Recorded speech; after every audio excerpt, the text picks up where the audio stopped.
Well, if you've never seen a blood feather, that's exactly what this is.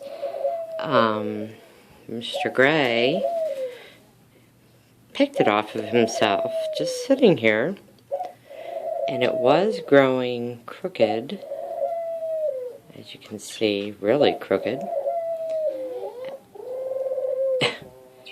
And it still has its sheath on there. I don't know how well you can see that. It's like a plastic. But,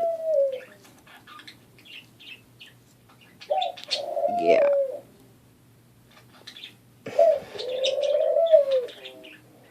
So this I'm not happy about, but a lot of people don't ever get to see the sheaths. And what it looks like. So I wanted to share.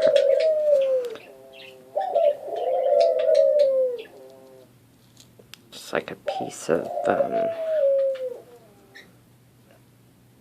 plastic.